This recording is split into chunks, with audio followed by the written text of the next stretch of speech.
केशव नगर से कुछ दूरी पर बसे छोटे से गांव बांसपुर में रहने वाली चमेली एक जिंदा दिल, मेहनती और ईमानदार महिला थी।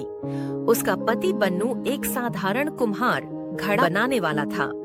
दोनों की जिंदगी आसान नहीं थी, फिर भी उनका घर सिर उठाकर खड़ा रहता, क्योंकि उनके दिल बड़े थे और काम में लगन। एक सुबह चमेली खेत के पास बैठकर खेत की मिट्टी को देख रही थी। उसने हंसकर कहा, देखो बन्नू, इस बार धरती ने बड़ी मुस्कुराहट भेजी है। अगर बारिश ठीक रही तो फसल अच्छी होगी। हाँ चमेली, मेहनत और ईमानदारी से सब कुछ संभल जाता है। बन्नू ने घड़ा घुमाते हुए कहा। कुछ दिन बाद खेत के पास खेलते हुए बच्चों ने एक घायल कुत्ते को देखा। वह कांप रहा था और उसके पैर में चोट थी। गांव वाले अक्सर इन कामों से दूर रहते, पर चमेली का दिल किसी भी पीड़ित को अनदेखा नहीं कर पाता।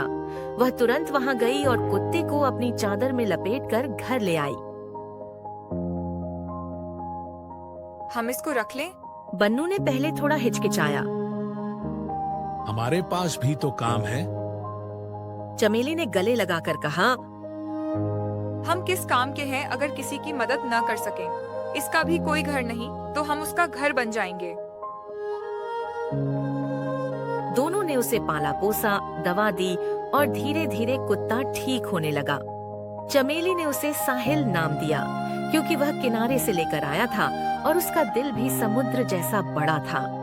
साहिल इतना वफादार और समझदार निकला कि उसने घर और खेत में बिना मांगे भी मदद करनी शुरू कर दी। बीज रखने में, छोटे छोटे सूखे पत्तों को जुताई में हटाने में और शाम को बच्चों को चिढ़ाते हुए। खामोशी से खड़े शत्रु को भौंक कर डरा देने में। समय बीता और फसल उग आई, उजली, घनी और स्वस्थ।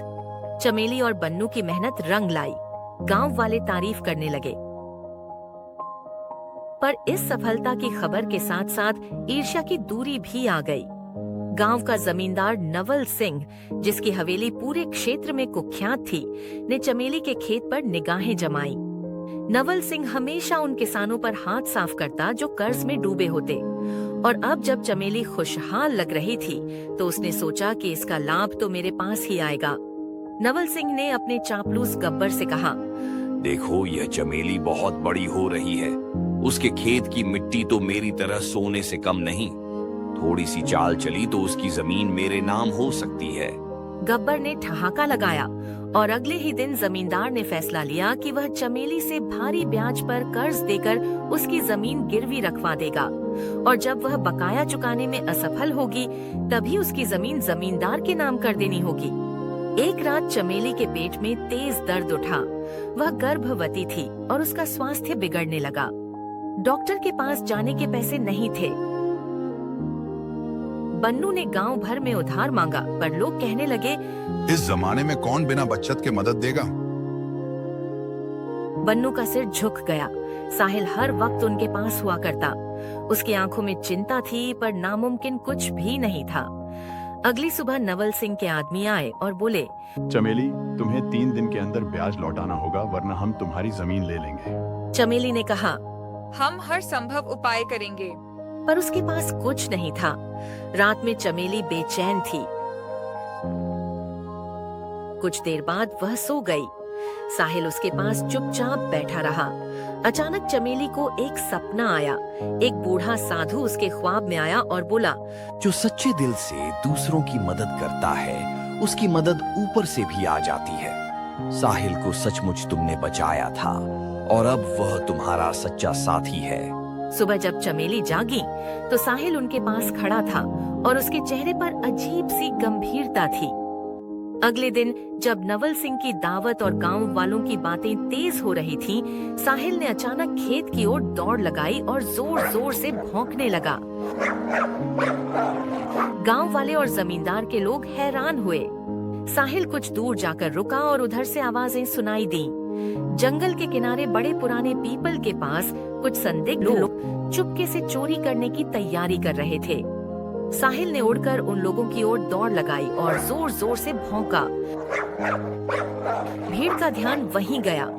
चौकिंदा लोग पहुँचे तो पता चला कि वही लोग जमींदार के शिकारी हैं जो गांव की फसलें रात में काटकर जमींदार के गोदाम में पहुंचा देते थे ताकि खेतों के मालिक परेशान रहकर कर्ज लेने को मजबूर हों। यह जाल नवल सिंह ने लंबे समय से चलाया था। जब यह सारा मामला खोला, गांव में गुस्सा फैल गया। लोग बोले, ये धोखा तो बहुत घिनौना है। चमेली ने साहिल को गले लगाकर कहा, तूने सच में हमारी रक्षा की।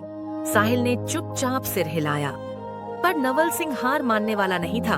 उसने सोचा, इनको सबक सिखाना पड़ेगा। एक रात उसने अपने आदमी लेकर चमेली के घर पर हमला करने का षड्यंत्र रचा। उन्होंने सोचा कि अगर चमेली को डराया धमकाया जा सके तो वह सहम जाएगी और जमीन उन्हें दे देगी। वही रात नवल सिंह के गुंडे आए, हथियारों के साथ। चमेली और बन्नू ने हिम्मत से सामना किया, मगर संख्या ज्यादा थी। साहिल ने बीच में कूदकर उनका ध्यान हटाया और गुर्राकर उन पर झपट पड़ा। एक खतरनाक झपटा आया और साहिल पर वार हुआ। उसे गंभीर चोट लगी। बन्नू ने भागकर आग जलाई और गांव वालों को जगाया। हुजूम आ गया और गुंडों को भागना पड़ा। पर उस रात साहिल ने गंभीर चोटों से दम तोड़ दिया। वह अपना आखिरी सांस चमेली की गोद में लेकर चुप हो गया। गांव में शोक की लहर दौड़ गई। चमेली की आंखों में आंसू, पर उसके होठों पर एक मुस्कान भी थी, क्योंकि साहिल ने उनके लिए सब कुछ कर दिया था।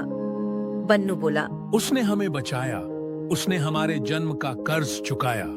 गांव वालों ने मिलकर साहिल की दफनाई की और उसी स्थान पर एक छोटा सा वृक्ष लगाया, सच्चाई का वृक्ष। पर कहानी यहीं खत्म नहीं हुई। साहिल का बलिदान गांव के भीतर एक नई आग ला गया। लोग अब जागे थे। उन्होंने मिलकर नवल सिंह के अन्य घिनौने कामों का पर्दाफाश किया। जमींदार का मित्र मंडल भी टूटने लगा। सच्चाई और एकता के सामने भ्रष्ट सत्ता टिक न सकी। नवल सिंह को गांव के लोगों ने अदालत में खड़ा किया और उसकी सारी चालें सामने आ गईं। अदालत ने फैसला दिया कि नवल सिंह को गांव के नुकसान की भरपाई करनी होगी और उसकी अप्राकृतिक संपत्ति जब्त की जाएगी।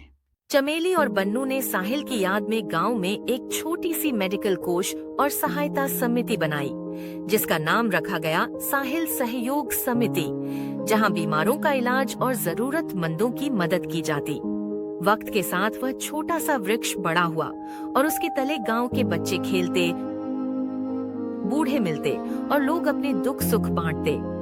चमेली कहती, साहिल ने हमें सिखाया कि सच्ची दोस्ती में हिम्मत और निस्वार्थता होती है, और अगर हम एक दूसरे का साथ दें तो कोई भी ताकत हमें तोड़ नहीं सकती।